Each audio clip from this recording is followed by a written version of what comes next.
Puji Tuhan, Shalom. Selamat sore. Iya, puji Tuhan bisa kembali berjumpa dengan saudara. Sebelum mendengarkan firman Tuhan, boleh senggol kanan kiri katakan, ojo turu lo yo. Ya, saya berharap tidak ada yang tidur pada sore hari ini. Saya begitu bersemangat. Saya baru tiba dari Blitar, Bapak Ibu Saudara. Tadi pagi saya di Blitar. Nah ini buat teman-teman multimedia dan pendoa bisa memperhatikan ya. Tadi di Blitar ada sebuah kejadian, ya saya cerita ya. Makanya penting dalam ibadah harus ada pendoa. Ya, di Blitar tadi saya melayani sama mirip dengan multimedia di tempat ini. Programnya itu tiba-tiba bisa crash, bisa error. Saya tanya ada pendoanya enggak? Enggak ada. Nah ini ibadah harus ada pendoa. Oleh sebab itu kita juga membuka open recruitment bagi saudara, membuka bagi jemaat yang mau melayani sebagai pendoa. Pendoa itu bukan karena nganggur loh ya. Pendoa itu bukan karena, saya gak bisa pelayanan yang lain jadi saya pendoa. Enggak. Saudara menjadi pendoa berarti saudara menjadi pasukan-pasukan doa. Kenapa?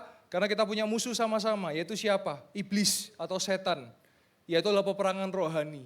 Tadi saya bilang ke Blitar harus ada tim pendoa. Mulai sore hari ini sudah diinstruksikan akan ada tim pendoa, jadi setiap ibadah harus. Yang ini ada tim pendoa Pak Tri sore hari ini? Ada? Ada? Harus berdoa ya, harus berdoa karena mujizat itu terjadi saat kita bersepakat dalam berdoa ya. Saya percaya hari ini kita akan mengalami mujizat. Yang percaya katakan amin. Ada satu hal yang saya mau sampaikan, gereja Betani Yestoya tidak mengenal yang namanya transfer spirit. Ya, ada yang bilang, kalau ada yang bisa transfer spirit, enggak, kita enggak mengenal. Apa maksudnya? Saudara kan enggak pernah ngerti ya, pembicara, WL, pemain musik, hidupnya bagaimana, saudara kan enggak tahu kan? Bisa saja loh, dia melayani WL tapi ternyata dia berzina. Loh, kita enggak pernah tahu kan? Karena di sini panggung sandiwara. Tetapi semua itu dipertanggungjawabkan di hadapan Tuhan. Kita tidak mengenal yang namanya transfer spirit. Apa maksudnya transfer spirit? Contoh, misalnya pembicara itu adalah seorang, udah khotbahnya keren, ternyata penjina. Dia kalau mendoakan orang, nanti orang yang didoakan bisa jadi ikut penjina. Nah, kita nggak mengenal itu. Kita nggak mengenal namanya transfer spirit. Yang kita kenal apa? Firman itu hidup. Sehingga apa? Siapapun yang mengatakan firman itu tidak akan kembali dengan sia-sia. Maksudnya apa? Saya jelaskan lagi. Saudara pernah dengar di Alkitab ada kisah tentang keledai Bileam? Bileam suatu kali sudah diingatkan Tuhan, jangan lakukan itu, sesuatu hal yang harusnya Bileam tidak lakukan. Jangan lakukan itu. Tetapi Bileam tetap ngeyel melakukan itu. Saudara bisa baca itu di Alkitab di Perjanjian Lama. Lalu Tuhan pakai apa? Keledai untuk mengingatkan, untuk bilang, jangan lakukan itu. Saudara, apakah Bileam jadi keledai? Enggak. Tapi Tuhan pakai keledai untuk ngomongin Bileam. Nah, jadi Tuhan bisa pakai siapa saja. Nah sekarang, Pak, terus kalau misalnya pengkhotbah, worship leader, pemain musik, pelayanan tapi berzina terus gimana Pak? Saya kasih jawaban, ya pelayanan tidak berbuah. Pelayanan di hadapan Tuhan tidak diterima. Makanya penting kita dalam pelayanan harus menjaga yang namanya kekudusan dan kesucian. Ini menjadi penting. Pelayanan bukan sekedar saudara nyanyi cuap-cuap aja, bukan main musik jago, bukan. Saudara harus jaga kekudusan. Kenapa? Karena ketika kekudusan dan kesucian itu ada, maka hadirat Tuhan turun dan terjadi perkara-perkara yang ajaib. Yang percaya katakan amin.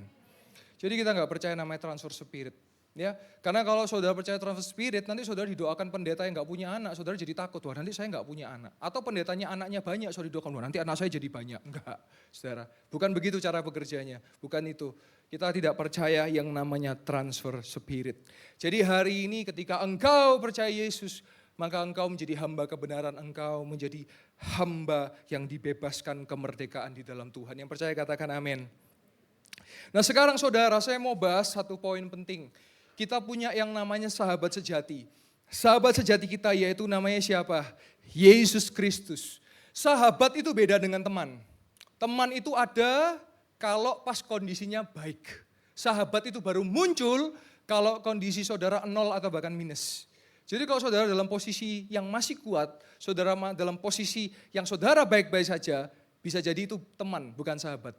Sahabat akan muncul ketika saudara jatuh, sahabat akan muncul ketika saudara sakit, atau sahabat itu akan muncul ketika saudara mengalami sesuatu hal yang saudara tidak pernah bayangkan dalam hidup saudara.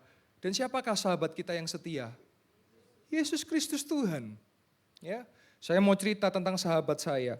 Saya punya seorang sahabat dari SMA, kita makan bareng, kita seneng bareng, sedih bareng, nangis bareng, ketawa bareng. Dia seorang laki-laki, Bapak Ibu Saudara ya, teman sekelas saya. Jadi kita, pokoknya main bola bareng semua, kita main bareng. Suatu kali saya mendengar, karena dia pergi keluar kota kuliah, saya juga kuliah di Surabaya.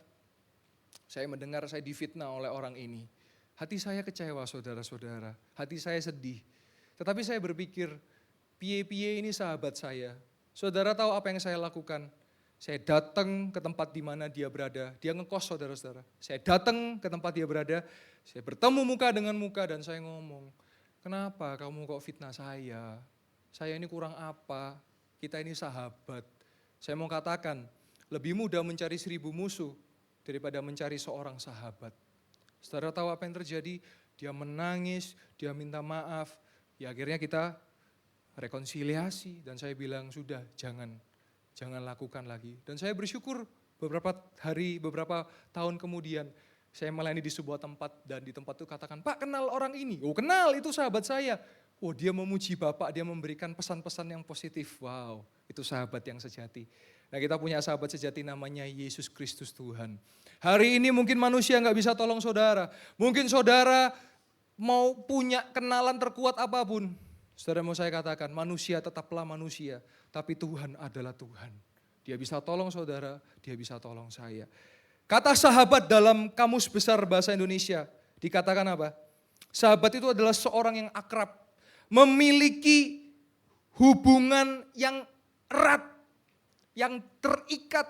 Sahabat itu tidak lekang oleh waktu. Betul apa betul? Saudara mungkin punya sahabat yang sejak dari SMA sampai tua bersama-sama.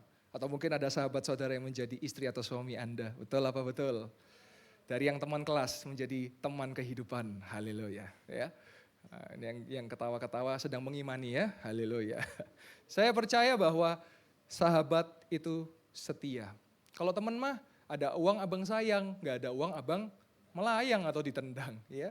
Tapi kita punya sahabat yang setia. Boleh kita nyanyi satu lagu ya? Ada satu sobatku ya. Lagu cepat ini ya, lagu praise ya. Ada satu sobatku yang setia. Saudara yang tahu lagu ini boleh nyanyi. Tak pernah dia tinggalkan diriku. Boleh bertepuk tangan. Di waktu aku susah, waktuku sendirian, dia selalu menemani diriku. Siapa namanya? Namanya Yesus. Namanya Yesus. Nama Yesus yang menghibur hatiku. Siapa namanya? Namanya Yesus. Namanya Yesus. Nama Yesus yang menghibur hatiku. Kita kasih tepuk tangan buat Tuhan Yesus Kristus Tuhan. Haleluya. Minggu lalu saya bawa saudara larut dalam penyembahan. Sekarang saya bawa saudara bersuka cita. Kenapa? Hati yang gembira adalah obat yang manjur ya. Saudara harus berbahagia karena hati yang gembira adalah obat yang manjur. Mari sama-sama kita melihat ayat kesukaan kita semua, ayat terakhir ya. Yohanes 15 ayat 12 sampai ke 15. Mari sama-sama kita melihat dan saya akan bacakan bagi saudara.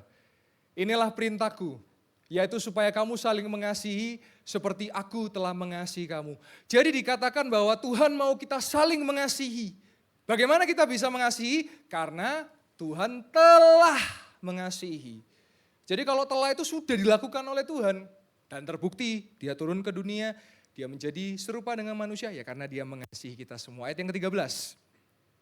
Tidak ada kasih yang lebih besar daripada kasih seorang yang memberikan nyawanya untuk sahabat-sahabatnya. Dan Yesus membuktikan itu. Dia memberikan nyawanya bagi saudara dan saya karena kita adalah sahabatnya. Ayat 14. Saudara dan saya adalah sahabat Yesus. Jikalau saudara dan saya berbuat apa yang kuperintahkan kepadamu. Pertanyaannya, apa yang diperintahkan Tuhan? Ya tadi di ayat 12, saling mengasihi kepada sesama kita. Kita mengasihi karena terlebih dahulu dikasih. Ayat 15 yang terakhir, ini yang luar biasa ya. Aku tidak lagi menyebut kamu hamba.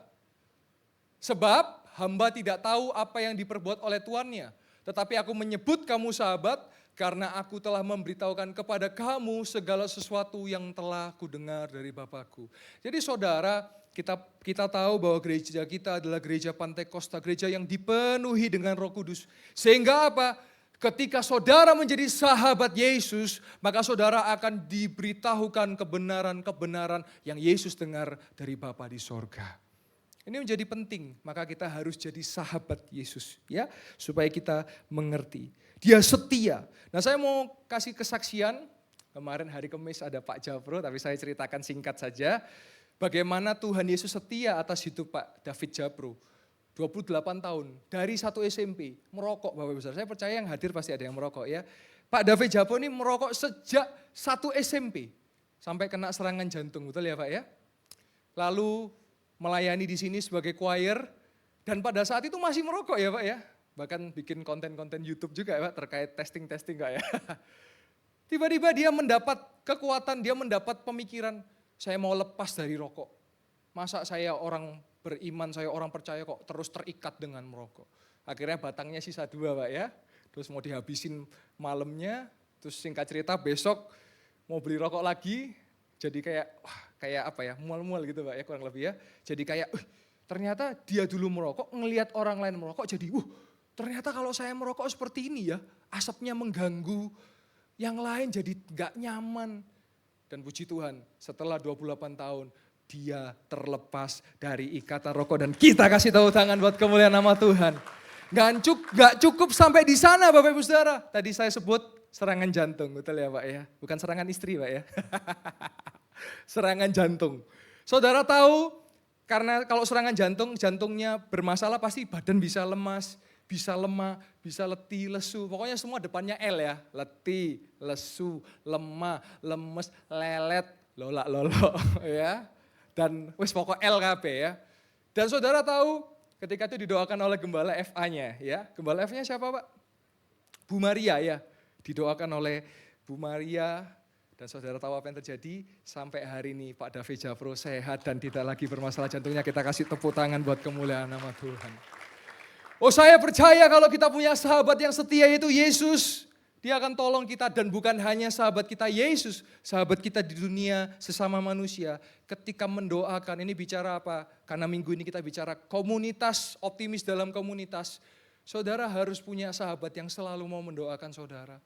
Pak, tapi saya ini gak baik. Pak, tapi saya ini begini, begitu. Jangan remehkan kuasa doa. Saudara, doa itu berkuasa saudara. Di sini saya mau tanya, siapa kalau saudara doa gak bisa fokus? Doa, misalnya nanti kita doa ya, merem gitu udah, ai ciro po cikmi gitu, yestoyastik apa sing lioni gitu, ada? Nah ya itu peperangan rohani, harus saudara lawan, itu kan daging, ya kan? Tadi saya ngobrol dengan seorang pelayan di Blitar, saya tanya gimana kehidupan doa saudara. Iya, saya kalau doa kok gak fokus ya, nah itu harus saudara lawan dalam nama Yesus. Coba sekali-sekali kalau saudara doa fokus, makanya hari ini saya akan selesaikan firman lebih awal. Mari kita praktek doa, saya akan doa buat saudara. Saudara coba doa fokus, betul-betul. Doa gak selalu bicara tentang materi ya saudara-saudara. Saudara orang yang emosi berubah jadi sabar, itu juga mujizat. Saudara orang yang lemah jadi kuat, itu juga mujizat. Saudara susah mengampuni jadi bisa mengampuni, itu juga mujizat. Jadi mujizat gak melulu soal Pak saya terima uang, enggak. Tapi mujizat itu bisa banyak, kesembuhan juga mujizat. Nah saudara nanti sama-sama mari, saya percaya hari ini kuasa Tuhan, hadirat Tuhan kuat di tempat ini. Saudara coba doa mulai fokus. Makanya firman Tuhan katakan di Yakobus 5 ayat 16, kalau saudara berdoa orang benar, bila dengan yakin didoakan sangat besar, kuasanya. Tapi saudara jangan penggal ayat itu. Coba kita buka yuk ayat kesukaan kita semua yang paling terakhir ya. Yakobus 5 ayat 16. Saudara senangnya potong yang B, Anda mesti baca yang A. Coba ya.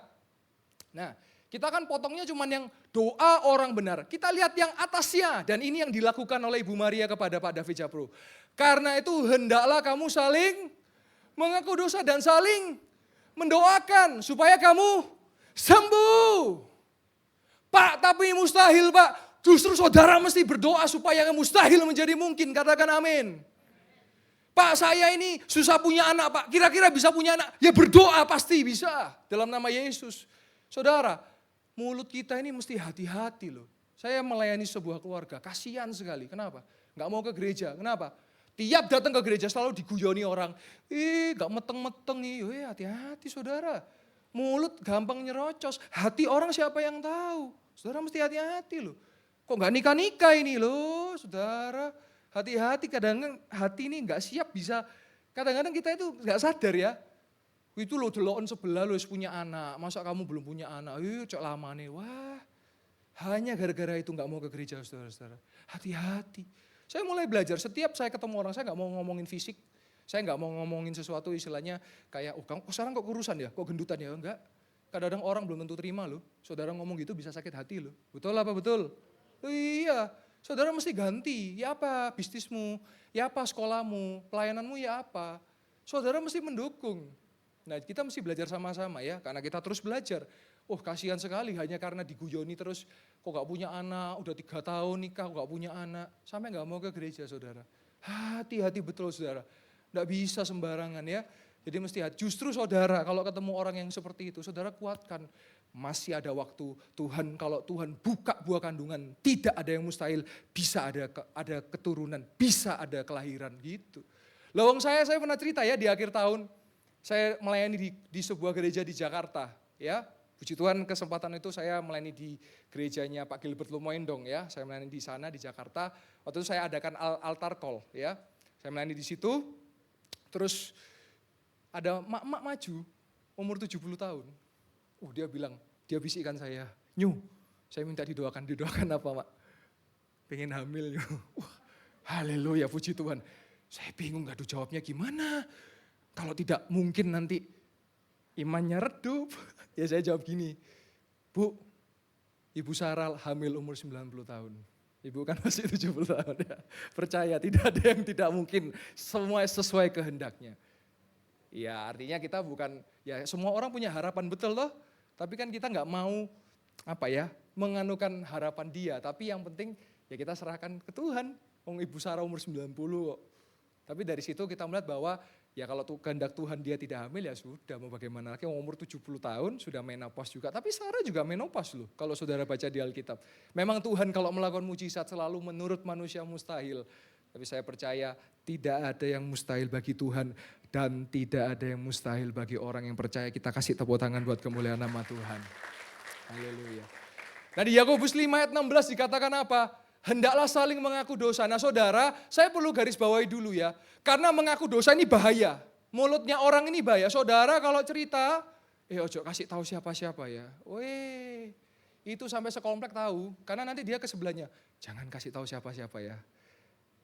Jangan kasih tahu siapa-siapa ya. Jangan kasih tahu sampai mubeng akhirnya. Loh kok tahu? Iya dari si A. Lah saudara mesti hati-hati. Lah terus mengaku dosa kepada siapa Pak? Satu, saya kasih tahu. Saudara bisa mengaku dosa langsung kepada Tuhan. Firman Tuhan katakan apa? Jika engkau mengaku dosa maka dia setia dan adil. Ya kan? Terus yang kedua, saudara boleh ke hamba Tuhan yang bisa dipercaya. Saudara bisa cari, saudara bisa sharing, didoakan, dikuatkan. Ya. Dan saudara sharing aja seperlunya. Gak perlu oversharing. Apa itu oversharing? Berlebihan, secukupnya. Yang mana saudara punya masalah, didoakan dan bisa selesai dan bisa sembuh. Karena doa orang benar, bila dengan yakin didoakan sangat besar kuasanya. Haleluya. Kita nyanyi satu lagu yuk. Tuhan Yesus setia ya. Sama-sama tahu lagu ini ya. Tuhan Yesus setia. Dia sahabat kita. Dia sahabat kita. Dalam segala susahku selalu menghiburku, selalu menghiburku. Dia mengerti bahasa, dia mengerti bahasa. Tetesan air mata waktu badai mengamuk. Waktu badai mengamuk dan gelombang menyerang, Tuhan Yesus setia. ngomongin Tuhan Yesus pasti bicara tentang kesetiaan. Saudara, dia membuktikan kesetiaannya, dia adalah sahabat kita. Mari sebentar saya ajak saudara praktek. Saudara, cara prakteknya saudara mesti andalkan dan percaya Yesus sanggup. Yang kedua, saudara mesti fokus kepada Yesus. Dia sanggup, dia bisa.